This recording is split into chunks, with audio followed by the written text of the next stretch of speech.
अस्सलाम वालेकुम। आज का हमारा टॉपिक ऑफ डिस्कशन है the questions that you should ask your spouse before you are married. We have a list of questions, तो let's start. Are there any external pressures? External pressures से मुराद है कि कोई आपको फोर्स तो नहीं कर रहा कि आप शादी करना चाहते हैं, नहीं करना चाहते हैं, आपके ऊपर कोई ज़बरदस्ती तो नहीं कर रहा, आपके पेरेंट्स आपसे पूछ रहे हैं, नहीं पूछ रहे हैं। This is what we mean by external pressure. तो इसकी सिग्निफिकेंस क्या है बताएं। इसकी बड़ा बड़ा ज़रूरी सवाल है जो कि लड़की से ख़ास तौर पर बार बार पूछना चाहिए और लड़के से भी पूछना चाहिए। अक्सर औक़ात हम देखते हैं शादियों में ये होता है कि जी लड़का लड़की की शादी हो जाती है, फिर वो बाद में पता चलता है जी कि लड़के ने तो साइडों पे भी बच्चियाँ रखी हुई हैं और जी बस माँ बाप ने फोर्स किया तो लड़की के साथ शादी कर ली। फिर वो लड़की की ज़िंदगी ख़राब होगी ना। फिर आप उसको पहले ही बता देते जी कि मैं नहीं करना चाहता शादी करने में, या मेरा कहीं और ध्यान है। हाँ। तो फिर वो लड़की जो है वो अपने फैमिली को कह के तो मना कर दे या लड़का अपनी फैमिली को कह के मना कर दे, बजाय इसके कि बाकी कोई डिफरेंट सीन चल रहे हैं और ज़बरदस्ती जो है वो शादी हो जाए प्रेशर में आके। तो ये देखना चाहिए ना। फिर ये तरह ने बहुत अच्छा पॉइंट रेज किया कि इस तरह फिर अगर आपकी मर्जी नहीं होती विच लीड्स टू डिवोर्सेस में बात चली जाती है, which leads to our next question is कि आपको अपने पोटेंशियल स्पाउस से ज़रूर पूछना चाहिए if you have been married before. आपने देखा होगा हमारे सराउंडिंग्स में ही इतने सारे लोग हैं जिनकी मैरिजेस फॉर सम रीज़न नहीं काम करती हैं, इवन इफ वन पार्टी और अनदर ट्राइज। अब उसमें किसी को हम स्पेसिफिकली किसी को हम ब्लेम नहीं कर सकते हैं बिकॉज वी डोंट नो कि उनके साथ क्या हो रहा है। Even in our circle we know some people जिनकी कुछ महीने शादी हुई और ख़त्म हो गई बिकॉज उनके डिफरेंसेस थे आपस में। तो हाँ, ये पूछना चाहिए ना शादी से पहले कि आपकी शादी हुई हुई है कि नहीं हुई हुई, बजाय ऐसे कि फिर अगले दिन न्यूज़ में आया हो कि दूसरी शादी में पहली बीवी आके तो ये रोला रप्पा डालना शुरू हो गई। हाँ, इस पे दूसरा जिस जो आपका पोटेंशियल स्पाउस है उसका आपके साथ ट्रूथफुल होना बहुत ज़रूरी है बिकॉज यू नेवर नो कि वो आपके साथ सच बोल रहे हैं, झूठ बोल रहे हैं। और जो till the end of the moment वली है उसका काम है ना कि वो बैकग्राउंड चेक करे। जो बाप है जो भाई है वो उसका काम है कि लेकिन आप बैकग्राउंड देखेंगे चेक कुछ करे। सिनेरियोस में ऐसे होता है जैसे अब लड़का लड़की की आपस में अंडरस्टैंडिंग होती है, they want to get married, और वो इस सिचुएशन में तो बस उनको पेरेंट्स को ये होता है कि चलो ठीक है इन दोनों की आपस में अंडरस्टैंडिंग है तो let's just get them married. उसमें तो मेरा नहीं ख्याल कि कोई बैकग्राउंड चेक वगैरह होता है या कोई इस तरह की। तो भाई ये तो फिर बेवकूफ़ी है ना। फिर तो लड़की आपको कहे कि मुझे लड़का पसंद है, हम दोनों की ब्याह करा दो। लड़की को खुद तो पता नहीं है कि उसकी शादी हुई हुई कि नहीं, क्या पता उसकी पिछली 2 बीवियाँ ऑलरेडी हों जो उसने बताया वही ना हो। तो फिर वो इसकी सिचुएशन में तो फिर वो बाप या भाई का शुक्र अदा करेगी ना कि यार शुक्र है आपने मुझे बता दी, मुझे तो पता ही नहीं था। वही वही वही व्हिच कम्स टू अब 20-22 साल का बच्चा आपके पास आ जाए कि मैंने ब्याह करना है, तो बहुत सारी चीज़ें जो है वो नहीं देख रहा होता। आप बिलीव नहीं करेंगे कि लोग किसी किस्म की फिल्में चलाते हैं ब्याह करने के लिए। अब हमारा एक करीबी एक्सटेंडेड फैमिली में कह लें वो शादी हुई, वो रोज़ जो है वो घर वाले उठ के बाहर चले जाते थे। Yes this is a true example. वो कोई किसी लड़के की किसी फैमिली में शादी हुई, the family lived in DHA और बड़े अमीर लोग थे and all that, they had multiple गाड़ियाँ एंड ऑल दैट। तो वो आफ्टर शादी द गर्ल स्टार्टेड नोटिसिंग कि वो फैमिली के लोग सुबह सुबह उठ के कहीं चले जाते थे, everybody left the house and she was all alone in her house. तो वो she started getting little suspicious कि ये लोग कहाँ जाते हैं एंड ऑल दैट। तो अपॉन फिगरिंग आउट पता चला कि जी दे वर beggars, they were literal beggars. They would go out and they would beg and then come back home and get all dressed up and all. तो that marriage ended. अपनी due diligence करें, background checks करें। वली का यही काम होता है ना, यही अहमियत है आपकी दीन में वली कि वो एक बैरियर बनता है इस तरह की सिचुएशन में। हमारा नेक्स्ट क्वेश्चन है कि शादी के बाद आप लोगों की लिविंग अरेंजमेंट्स किस तरह की होनी चाहिए? लड़की में ना ये बड़ा क्लियर होना चाहिए कि आप किस किस्म की सिचुएशन में जो है रहना चाहते हैं। सबसे बड़ा मसला ही आजकल ये होता है कि जी शादी हो गई तो लड़की कहती है कि मैं तुम्हारे माँ बाप के साथ नहीं रहना, मुझे अलग रखो। हमारे सामने हमारी एक्सटेंडेड फैमिली में कितनी लड़कियां हैं जो ये डिमांड करती हैं। और फिर वो रिश्ते ख़त्म हो जाते हैं, वो लड़की जो है उठ के घर चली जाती है, वो सेपरेशन हो जाती है, डिवोर्स हो जाती है। ये बहुत Although- नॉर्मल है। although डिवोर्स नहीं भी होती तो लड़की अपने घर उसके घर बैठ जाती है कि जब तक जो है मुझे अलग नहीं रखोगे मैंने नहीं आना। लड़की डिमांड कर सकती है अपने हस्बैंड से, बट देन अगेन आपको ये अरेंजमेंट्स पहले से आपस में डिस्कस कर लेनी चाहिए। लड़की बिल्कुल डिमांड कर सकती हाँ। है, मगर किसी सिचुएशन में लड़का अफोर्ड नहीं अफोर्ड नहीं कर कर सकता। सकते, वही ना, वही मेरा पॉइंट है कि या आपको फिर- पहले से आपस में डिस्कस कर लेना हाँ। चाहिए कि इज इट पॉसिबल कि अगर मैं आपके फैमिली में एडजस्ट नहीं होती तो पॉसिबिलिटी है कि हम सेपरेट हो जाएं या हमें अच्छा, उसी घर में सेपरेट पोर्शन मिल जाए। इस पॉइंट पे ना आपको ये बात मद्देनजर रखनी है कि आपका दीन आपको सिखाता है कि जब लड़की की शादी होती है ना तो शादी से पहले उसके माँ बाप जो है वो प्रायोरिटी नंबर 1 है, मगर शादी के बाद जो है वो उसका मियाँ प्रायोरिटी नंबर 1 है। मगर लड़के के ऊपर ये चीज़ लागू नहीं होती। लड़के की सबसे पहली उसकी लड़के के ऊपर सबसे पहली रिस्पॉन्सिबिलिटी जो है वो माँ बाप ही बिल्कुल है, ऐसे उसके बाद बीवी आती है। बिल्कुल ऐसे ही है। तो अब सिचुएशन ऐसी है कि अगर लड़की कहे कि मुझे अलग रखो, वो कहे कि ठीक है मैं तुम्हें अलग रख लेता हूँ, मगर 10-12 साल बाद जब मेरे माँ बाप बूढ़े हो जाएंगे फिर तुम क्या करोगी? ये जो है वो फैक्टर भी देखने वाला है ना, क्योंकि माँ बाप जब बूढ़े हो जाएं तो उनका ख्याल रखना जो है वो फिर बेटे की जिम्मेदारी है। बिल्कुल ठीक। तो लेकिन बजाय इसके कि आप इस रोले में पड़े, आप पहले ही बता दें कि यार मैंने जो है वो अलग नहीं रखना। अपनी अरेंजमेंट्स आप पहले से डिफाइन कर लें कि हम एक न्यूक्लियर फैमिली रहना चाहते हैं, हम जॉइंट फैमिली सिस्टम रहना चाहते हैं, जो भी आपकी सिचुएशन है, जैसे भी आपको फीजिबल लगता है आप उसको पहले से डिस्कस कर लें ताकि फ्यूचर में आप लोगों को मसला ना हो। अब हम लोग दोनों सिचुएशंस में रहे हुए हैं। बिल्कुल।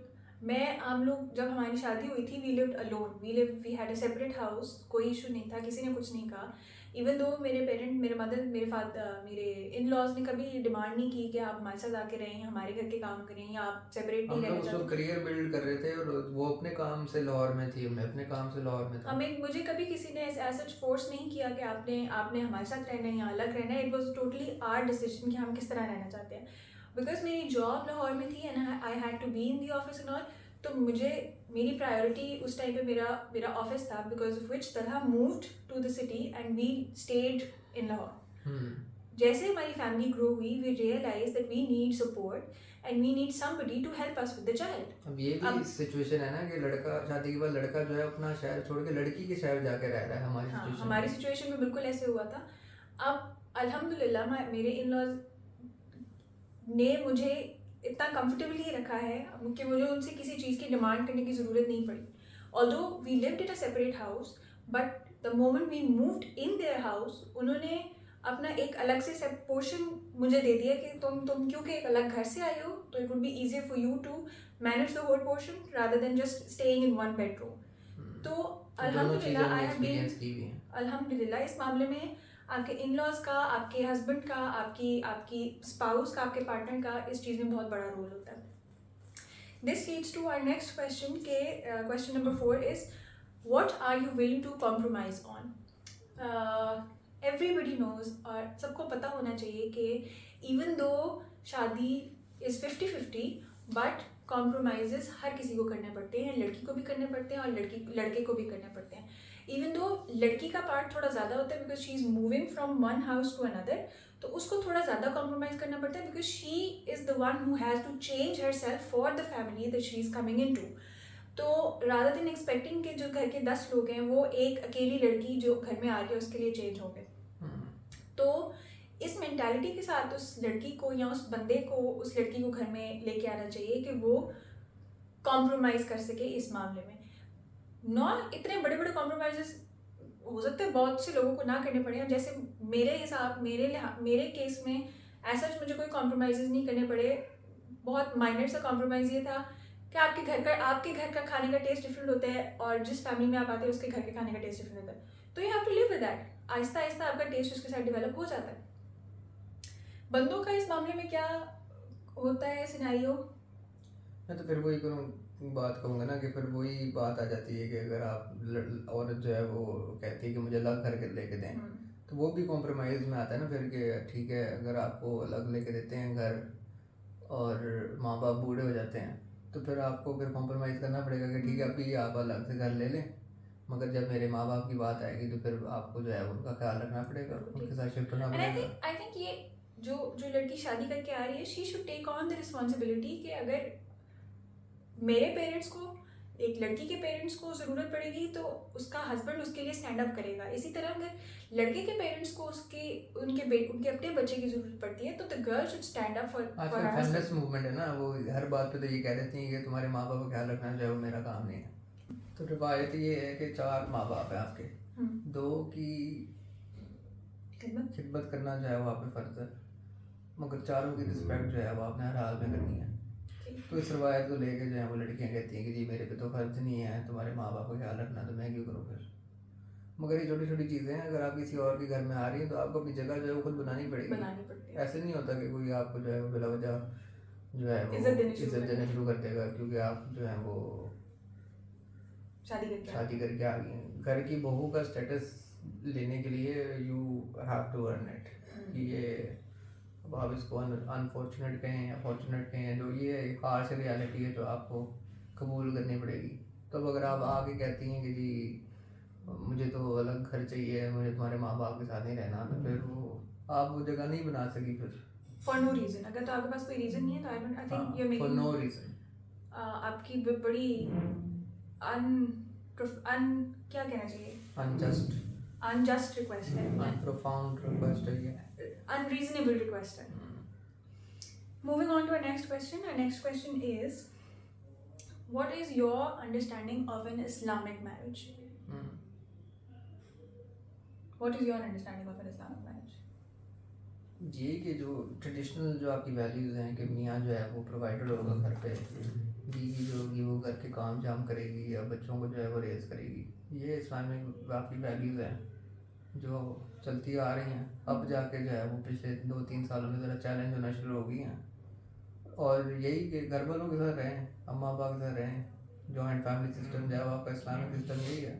पेरेंट्स की रिस्पेक्ट करें, उनके साथ अच्छे तरीके से रहें, उनका ख्याल रखें, अपने मियाँ बीवी का आपस में अच्छा रिलेशनशिप होना चाहिए,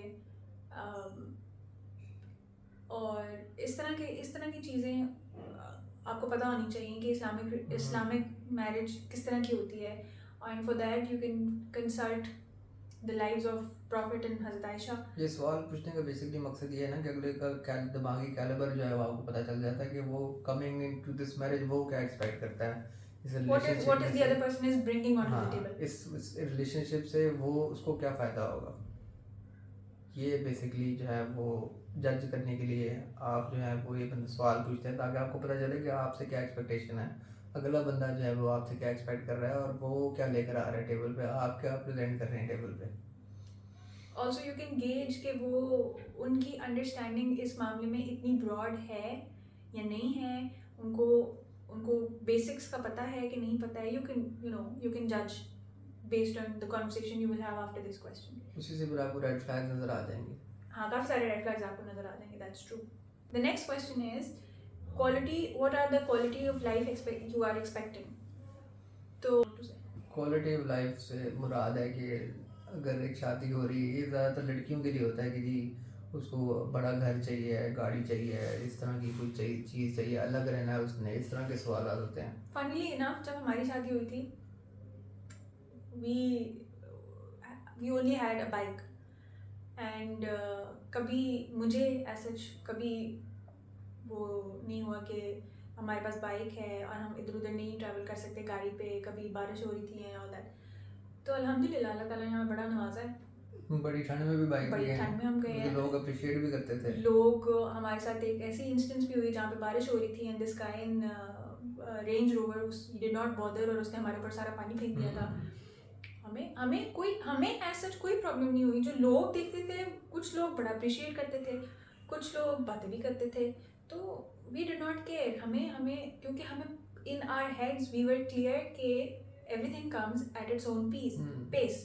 तो आहिस्ता आहिस्ता स्लोली ग्रेजुअली वी बिल्ट।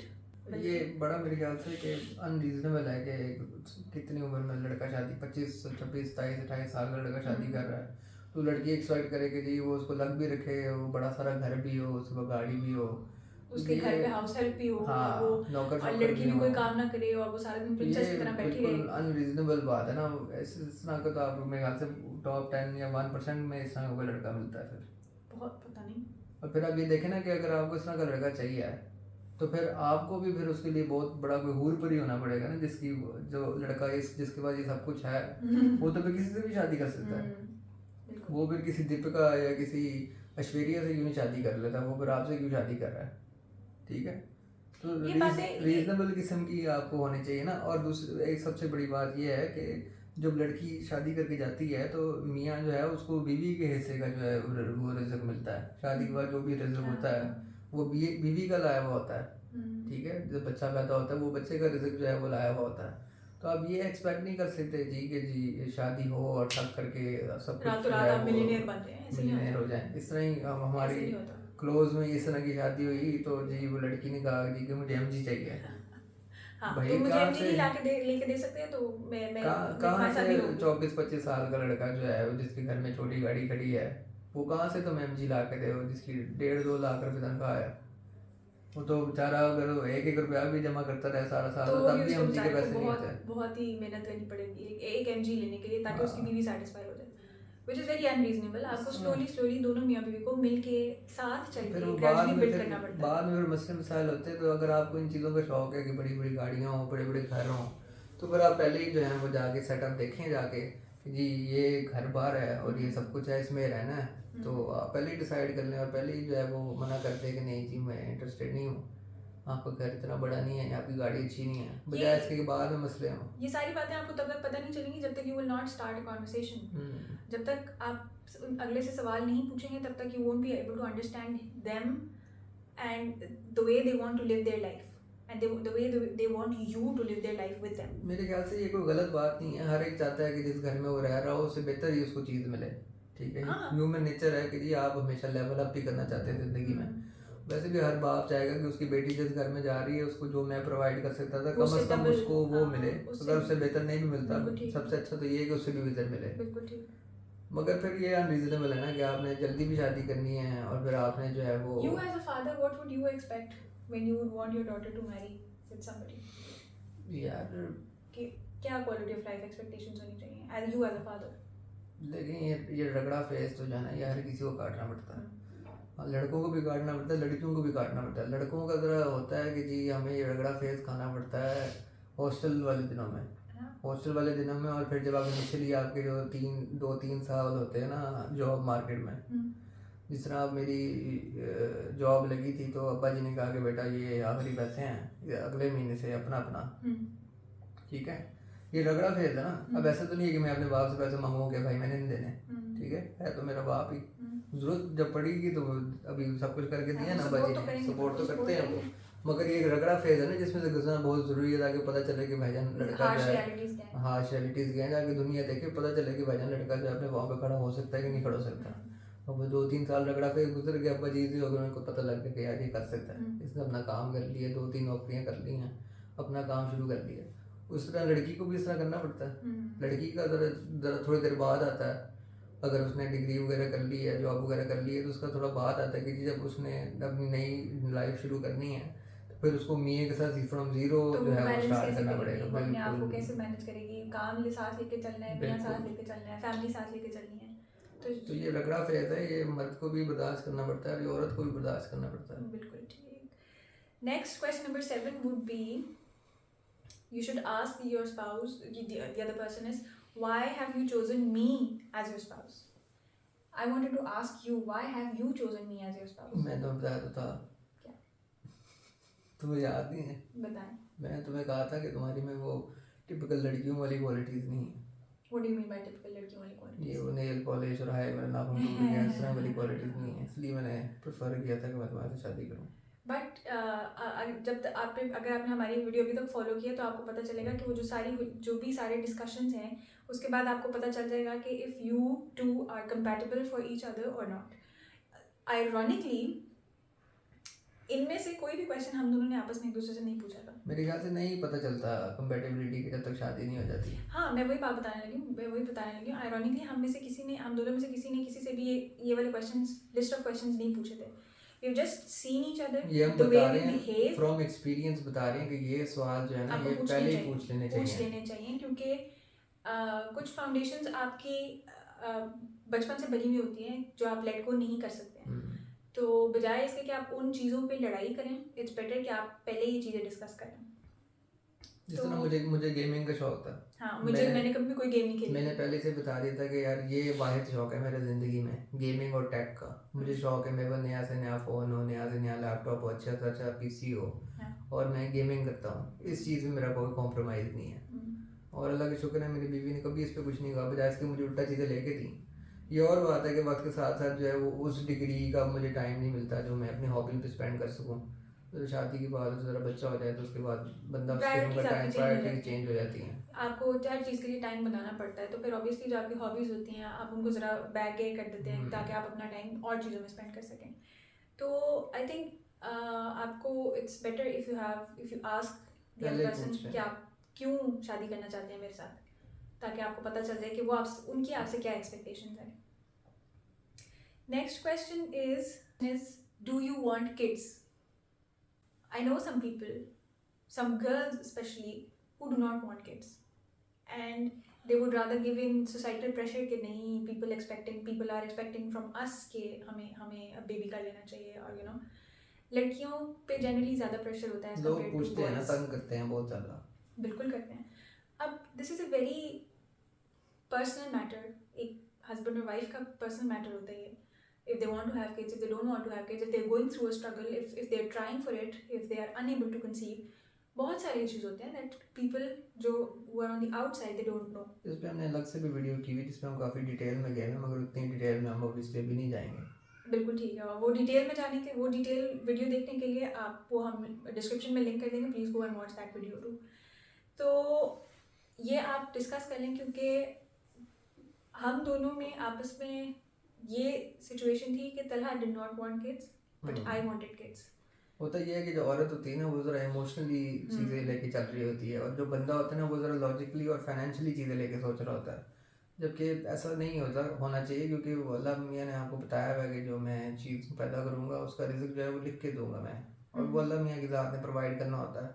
मगर ये अब ईमान की कमज़ोरी कह लें या जो भी कह लें, बंदे को फिर भी होता है कि यार मेरे पास इतने पैसे नहीं हैं या मैं इतना स्टेबल नहीं हूँ। मेरा ख्याल है बंदे को ये होता है कि अगर कोई मतलब मेरा बेबी हो रहा है तो I have to provide for it and I have to provide the best for it. हाँ, तो वो बेस्ट के चक्कर में फिर बंदा बहुत सारी चीजें जाए वो जरा रुल जाता है, बहुत सारी चीजें सोचते सोचते ओवरथिंक करते करते बहुत आगे निकल जाता है। अगर आप देखें ना, क्योंकि अब बेबी मार्केट अगर आप देख लें तो it's very expensive. It is very expensive. जितने कपड़े मेरे आते हैं ना, बंदा कहता है यार बच्चे के लिए कपड़ा तो कम लग रहा है, वो चीज़ जो है सस्ती होनी चाहिए, मगर नहीं, ऐसे नहीं होता। मेरे से ज़्यादा महंगी कपड़े जो छोटे बच्चे के आते हैं, मेरे से ज़्यादा महंगे जूते हमारे बच्चे के आते हैं, और बच्चे ऐसे ऐसे आउटग्रो कर जाते हैं चीज़ें, और उन चीज़ों की आपको समझ नहीं आती कि आप उन चीज़ों का क्या करें। और ये एक ऐसी चीज़ है कि मेरे ख्याल से आपको इसमें सोसाइटल प्रेशर में नहीं आना चाहिए, और आपको इस तरह की चीज़ जो है इनिशिएट नहीं करनी चाहिए जब तक दोनों पार्टीज जो है ना वो मेंटली और इमोशनली और फिजिकली और फाइनेंशियली रेडी ना हो। फाइनेंशियली तो चलें आप कभी भी रेडी नहीं होंगे, इमोशनली रेडी जो है ना वो ज़्यादा, because it takes a lot, it takes a toll on your health, it takes a toll on husband and wife relationship, और you have to work for it। आपको एक मिडिल ग्राउंड निकालना पड़ेगा। जिस तरह मुझे बच्चे जो हैं वो चाहिए ही नहीं थे, और तीजा को था कि जी मुझे बच्चे चाहिए, तो अब हमने मिडिल ग्राउंड ये निकाला कि जी हम we won't rush for anything। 2-3 साल जो है वो ले लेते हैं, समझ आएगी तो ठीक है, नहीं समझ आएगी तो फिर 2-3 कंट्रीज जो हैं वो घूम आते हैं, ठीक है। यही एक बंदा करता है यार, फ्री टाइम है, काका ना करने के यही बहाने होते हैं यार, 2-3 कंट्रीज घूम लें, मियाँ बीवी आपस में जो है वो टाइम गुजार लें, मगर कितना को टाइम जो है वो आप गुजार लेंगे। तो इसका मिडिल ग्राउंड आपको निकाल लेना चाहिए, पहले ही डिस्कस कर लेना चाहिए कि क्या एक्सपेक्टेशंस हैं, आप चाहते हैं नहीं चाहते हैं, अगर चाहते हैं तो क्यों चाहते हैं। बिल्कुल कुछ लोगों की बिल्कुल एक्सपेक्टेशंस ये होती हैं कि अभी शादी होगी उसके फौरन बाद वी विल स्टार्ट ट्राइंग और उसके बाद वी विल कंसीव। वो अब जाहिर है अलग अलग के काम होते हैं, कुछ लोग जल्दी कंसीव कर लेते हैं, कुछ लोगों का ट्राई करने के बाद भी नहीं होता, इसमें हमारा कोई हाथ नहीं है। बट जो भी आप पहले इस बारे में बातचीत कर लें ताकि दोनों प्लेयर्स जो हों वो रेडी हों, उनको पता हो कि क्या सिचुएशन ऐसे ऐसे होना है। और अगर आप एक पार्टी जो है वो नहीं इंटरेस्टेड तो वो फिर बैकआउट कर देगा, यार नहीं ये मेरे लिए जो है ये फीजिबल नहीं है। Moving on to the next question is parental care. जैसे तला ने ऑलरेडी बात की थी कि कॉम्प्रोमाइज़ में हमें कॉम्प्रोमाइज़ करना पड़ता है कि अब पेरेंट्स की कौन टेक केयर करेगा। तो parental care is one of the things that you should discuss before hand, कि अगर खुदा ना खास्ता अल्लाह ना करे कि कोई एक आधा पेरेंट बेड रिडन हो जाता है या किसी को आपकी ज़्यादा ज़रूरत पड़ जाती है, तो who is going to take care of them. अब अगर फॉर एग्जांपल कोई खातून है who is the sole earner, अगर हमारी सिचुएशन है कि दोनों बंदे कमाते हैं, अब अगर मेरे माँ बाप को कुछ हो जाता है तो फिर ऑब्वियसली फिर एक को नौकरी जो है छोड़नी पड़ेगी। फिर आपको ये डिसाइड करना है कि फिर कौन नौकरी छोड़ेगा। हाँ, किसका नौकरी छोड़ना ज़्यादा फीजिबल है, या किसका जॉब करना ज़्यादा फीजिबल है, और कौन बेहतर तरीके से अपने पेरेंट्स की टेक केयर कर सकता है, कौन ख्याल रखना चाहता है, ये भी इम्पोर्टेंट है ना। क्योंकि आप फोर्स नहीं कर सकते ना अगले बंदे को, फोर्स नहीं कर सकते, आपको खुद देखना पड़ेगा, खुद सोचना पड़ेगा कि आप उनका अगले के पेरेंट्स का या अपने पेरेंट्स का उस लेवल तक ख्याल रख सकते हैं कि नहीं। Now the next and the last question is, what type of relationship you want your spouse to have with your friends? It's a nice question. It's a good question. थोड़ा सा कंट्रोवर्शियल है। थोड़ा आजकल तो सबके फ्रेंड्स होते हैं, everybody have friends and you know दोनों को पता होना चाहिए कि किसके कौन से फ्रेंड्स हैं और कितने फ्रेंड्स हैं, किस सेक्स के फ्रेंड्स हैं, किस किस्म के फ्रेंड्स हैं। If you are comfortable with them, तो वो ऑब्वियसली जब आप उनसे मिलेंगे, थोड़ा सा फ्री होंगे, देखेंगे, जज करेंगे, तो आप ज़्यादा बेहतर गेज कर सकते हैं। आप पहले ही बता दें अपने होने वाले मियाँ या बीवी को कि मेरे फीमेल फ्रेंड्स हैं या मेरे मेल फ्रेंड्स हैं, ताकि वो बाद में वो जेलसी वाला एलिमेंट जो है वो ना रहे, और आपको पता होगा यार ये इतने अरसे से जानते हैं दूसरे को, तो ये ठीक ही चल रहा होगा जो चल रहा है। और अगर आपके जहन में है कि जी नहीं आप ये चाहते हैं, कुछ मियाँ नहीं प्रेफर करते कि यार वो अपनी उनकी बीवियाँ जो हैं वो मर्दों के साथ फिरे, या कुछ बीवियाँ जो है वो नहीं प्रेफर करती कि उनकी मियाँ जो है वो लड़कियों के साथ फिरे, तो आप पहले ही बताते हैं कि यार ये मुझे ये चीज़ नहीं पसंद। अच्छा है पहले से डिस्कशन हो जाए, बट आई थिंक आजकल के दौर में मेरा नहीं ख्याल कि कोई इस तरह के लोग होते हैं। हमें बहुत आसानी थी ना, क्योंकि जो मेरे दोस्त हैं वो तुम्हारे दोस्त हैं, जो तुम्हारे दोस्त हैं मेरे दोस्त हैं, क्योंकि हम एक ही यूनिवर्सिटी के पढ़े हुए हैं, क्योंकि हमारा बैच एक था, तो एवरीबडी न्यू एवरीबडी। और हमारी छोटी सी यूनिवर्सिटी थी, तो कि किसी और बैच के जब भी जाने वाले थे वो भी हमारे जाने वाले थे। मगर हर किसी की सिचुएशन में ऐसा नहीं है ना, कोई अरेंज मैरिज वाला बंदा है, तो फिर ऑब्वियसली अब हमारी भी तो फ्रेंड्स की वजह से फिर लड़ाइयाँ हो जाती हैं ना आपस में। वो मेरा ख्याल है इनिशियल जब आपकी शादी होती है, इनिशियल फेज में when you are understanding the other person and the other person is understanding you, उस टाइम पे थोड़ा सा क्लैश होता है, थोड़े से क्लैशेस होते हैं ऑब्वियसली। फिर आप इमेजिन कर ही सकते हैं कि एक दो बंदों में इतनी ज़्यादा अंडरस्टैंडिंग और दोनों के म्यूचुअल फ्रेंड्स जो हैं वो एक दूसरे को जानते हैं, तो अगर एक बिल्कुल ही अरेंज मैरिज है तो फिर वो जेलसी का लेवल थोड़ा ज़्यादा हो जाता है।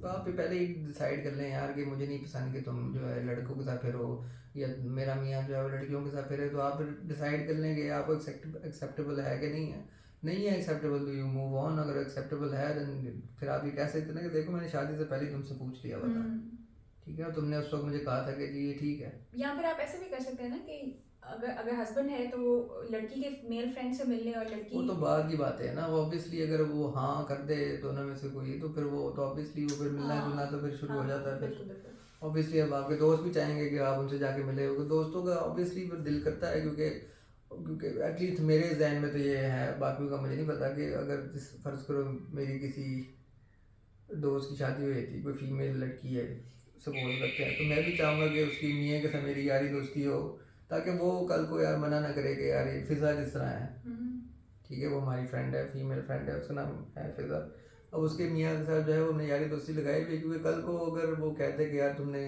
तलाक खदीजा से नहीं मिलने जाना, वो अपने राइट में वो मियाँ वो बिल्कुल कह सकता है, फिर वो एक दोस्त जो है वो फिर मतलब we should understand as friends कि भाई उसकी प्रायोरिटी नंबर 1 उसका हस्बैंड है, तो we should take a step back. दूसरा उसके मियाँ के साथ आप थोड़े वो बढ़ा चढ़ा के ज़रा करेंगे, ताकि वो इस तरह की काम ना करे, फिर वो इंकरेज करे कि यार ये तो ये अच्छे दोस्त हैं, तुम जाओ मिलो जाके उनसे, अगर तुम्हें मेरी ज़रूरत है तो मैं भी उनके साथ आ जाता हूँ, हैंग आउट करता हूँ and all that.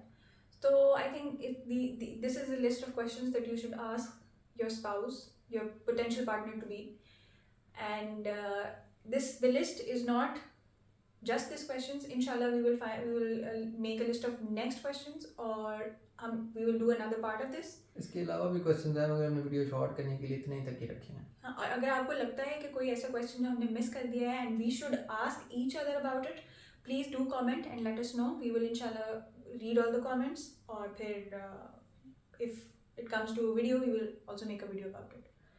Take bye.